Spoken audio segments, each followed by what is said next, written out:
Maria, tu veux faire une promenade avec moi?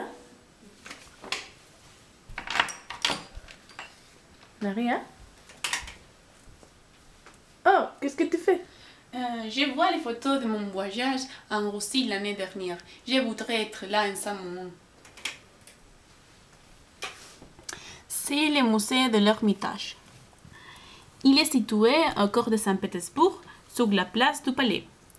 C'était l'ancien palais d'hiver de Sarouze. À l'intérieur du musée, il y a de nombreuses œuvres d'art, comme la danse par Henri Matisse. Mais simplement, les chambres valent la peine, sont impressionnantes. C'est la cathédrale Saint-Isaac et mesure 100 mètres. En plus de voir la cathédrale avec une décoration intérieure spectaculaire, vous pouvez aussi monter à la colonnade et profiter d'une belle vue panoramique sur Saint-Pétersbourg. Wow!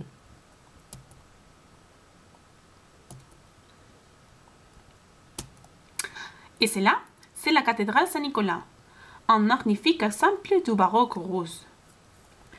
Il s'agit de notre musée? Non, c'est le métro de Saint-Pétersbourg, le plus profond du monde, jusqu'à 110 mètres. Certaines stations, comme dans le métro de Moscou, ont un décor majestueux, avec marbre, mosaïques, sculptures. Beaucoup de stations sont décorées pour refléter un événement historique ou un personnage de l'histoire russe. Monter ou descendre l'escalator prend environ 3 minutes.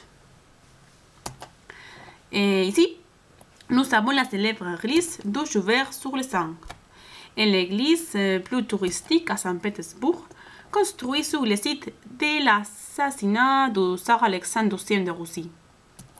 Je suis ici. J'aime ces photos. Il dispose d'un fantastique décor de mosaïque à l'intérieur et à l'extérieur aussi, réalisé par les meilleurs artistes russes de l'époque.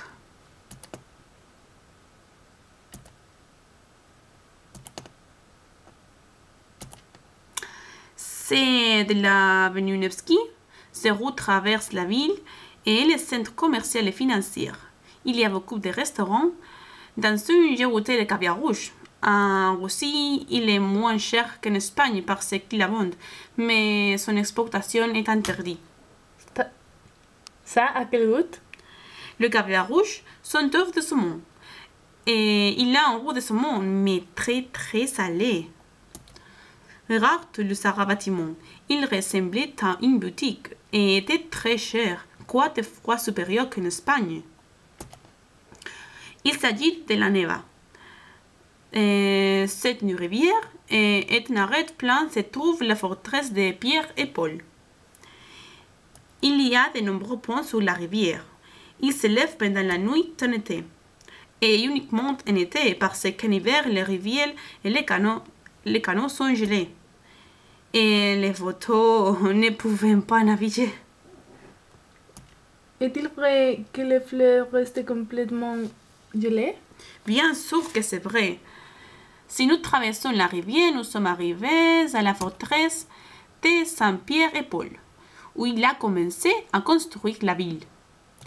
C'est Pierre le Grand, l'une des figures les plus importantes de la Russie. Et de ce côté de la rivière, on peut voir le musée de l'Ermitage et la ville de Saint-Pétersbourg.